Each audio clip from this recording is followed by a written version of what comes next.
Alright, so here we are with the newly cleaned carburetor. I used the ultrasonic cleaner to clean this up, and I picked myself up a carb kit from a local small engine repair shop. This is Tecumseh 631021B, and I also separately purchased a Welch plug. The Welch plug did not come with that kit, so that was a separate purchase. So we've got our different parts. We've got the float, we've got the float bowl, and to start with, I'm going to replace the Welch plug that I popped out of there. The old Welch plug looked pretty bad, so I got a new one.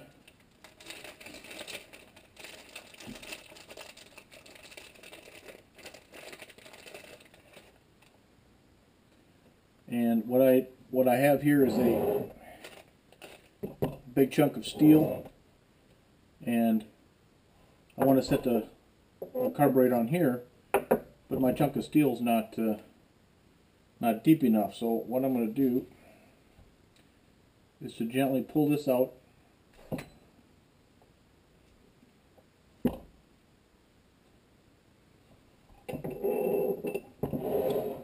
There we go. Now we take the new Welch plug, I set it in place here,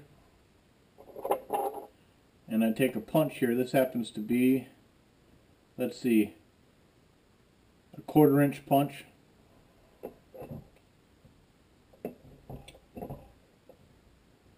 Hopefully this won't shake the camera too bad. Now, it's not enough. Gonna have to do it some more.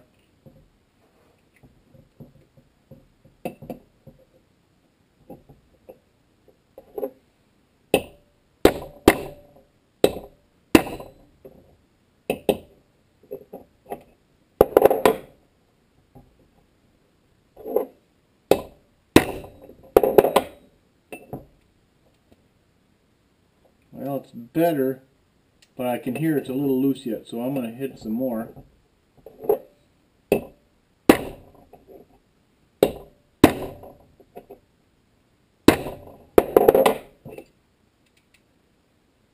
There we go. Okay, Welch plug is in place. Now this kit also came with a new seat for the needle, and I'm going to use a little pick tool. Actually, this pick broke off, but I find it's a pretty good tool to reach in here,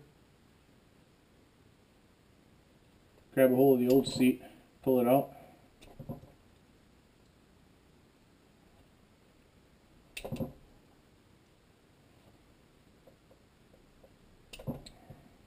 There it comes, little by little.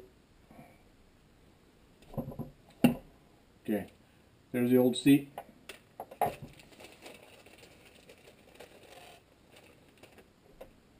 Here's a new seat. Now I'm going to take a different punch this time. This one is a 3/16, and we're going to put the new seat in place.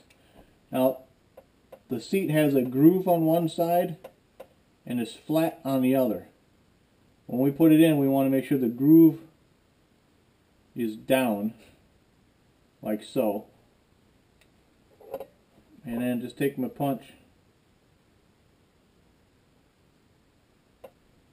press it down till it seats to the bottom. So now the Welch plug are in and the seat is in place.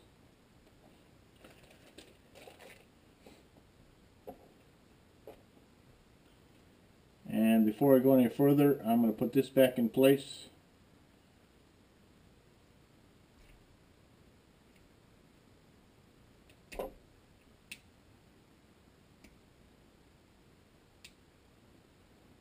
Now I'll show you that when you pull this out, this plastic rod here has a couple of holes there, and this plate has 2 dimples.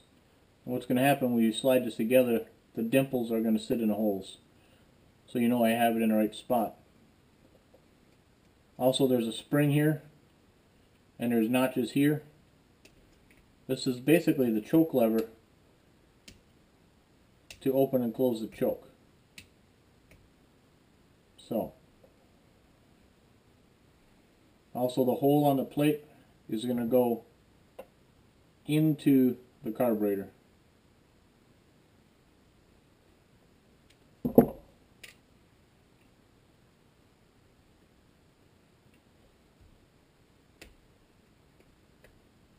Nope, too far. Okay. It's a little crooked. There we go.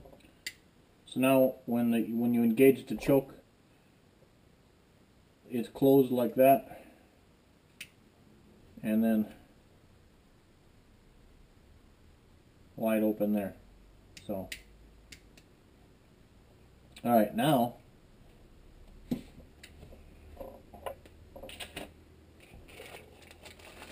we also have this gasket here that goes on the bowl nut. We'll just set that there.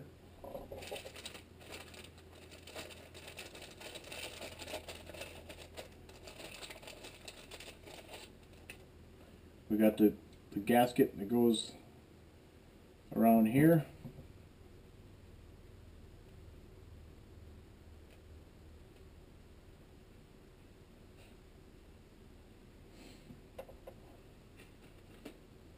We got the float pin. Now we've got the float. We've got a new needle and a needle clip. Snaps in like so.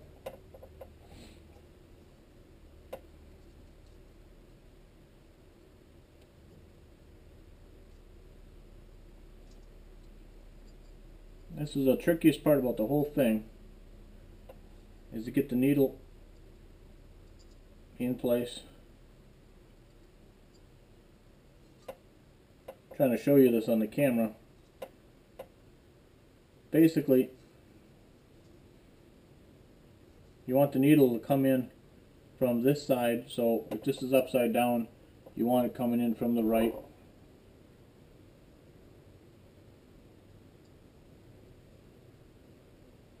It's going to look like that.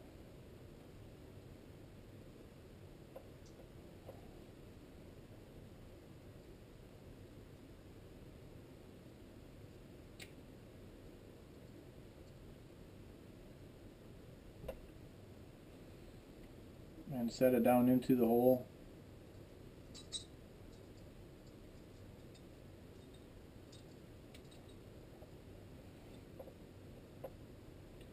And the pin.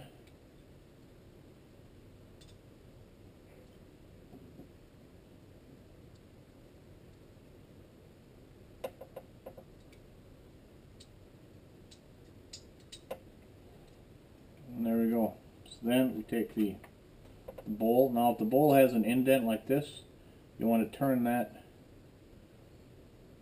so that this part is over the float pin, and there's a little dimple on this side, and what that dimple does is that if the bowl ends up, the float ends up touching that dimple, that keeps it off the bottom so it doesn't get stuck. So just a little precaution there. Set it down over the washer.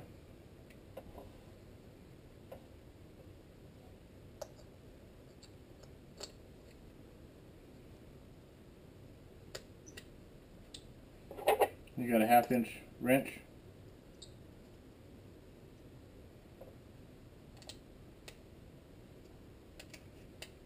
Snug this up.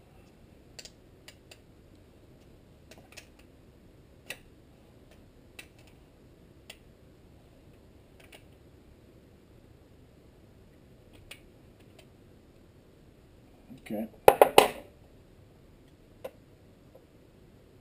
Now we've got that taken care of.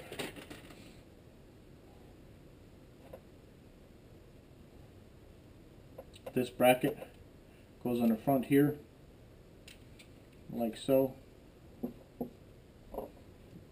And this bracket basically holds the heater box in place. Being as how this is a snow thrower,